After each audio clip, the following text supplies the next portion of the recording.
மகர ராசியை பொறுத்தளவுக்கு இந்த குரு பயிற்சி உங்களுடைய ஜென்ம ராசிக்கு 6ஆம் இடத்துக்கு பயிற்சி ஆகிறாரு.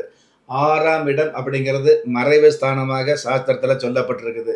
இந்த 6ஆம் இடத்துல முழு சுப கிரகமா விளங்கக்கூடிய குரு பகவான் மறைஞ்சிருந்தார் அப்படின்னா, தேவையில்லாத தொல்லைகள், தேவையில்லாத எதிர்ப்புகள், நீங்கள் அடுத்தவர்களுக்கு நல்லது சொன்னால் கூட, அந்த நல்லது தெரியாம தேவையில்லாம உங்க மேல வந்து, அதாவது கோபப்படக்கூடிய ஒரு சூழலை ஏற்படுத்தக்கூடியது.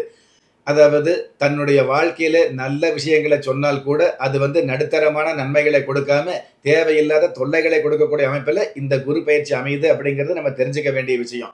அதாவது எந்த இடமாக இருந்தாலும், அந்த இடத்துக்கு தகுந்த மாரி வளைந்து, நெளிந்து வாழக்கூடிய தகுதியை உங்களுக்கு தெரிவிக்கக்கூடிய அமைப்பில தான் இந்த குரு பகவான் இருக்கிறாரு. குரு பயிற்சி அமையுது அப்படிங்கிறது உண்மை. மகர ராசியை பொறுத்தளவுக்கு சனி பயிற்சி மிக மிக சாதகமாக சந்தோஷமா இருந்துட்டு இருக்குது. ஆனால் குரு பயிற்சி அப்படிங்கிறது வந்து பார்த்தீங்கன்னா, குரு பயிற்சியாகக்கூடிய இடம் வந்து பார்த்தீங்கன்னா, உங்களுக்கு வந்து சாதகம் அப்படிங்கிறத விட பாதகமா தான் இருக்கும். ஆனால் இந்த குரு பகவான் எந்த சாஸ்திரம் வந்து 6ஆம் இடத்துல குரு பகவான் இருக்கும் பொழுது பாதகம் அப்படிங்கிற விஷயத்த சொல்லுச்சோ, அதே சாஸ்திரம் தான் இந்த குரு பகவான் தான் இருக்கிற இடத்தை விட பார்க்கிற இடத்திற்கு பண பாக்கியங்களை அதிகமாக கொடுப்பார் அப்படிங்கிற விஷயத்த சொல்லி வச்சிருக்குது. தீபஜோதியில் இல்லங்களிலும் உள்ளங்களிலும் பவித்திரம் பரவட்டும்.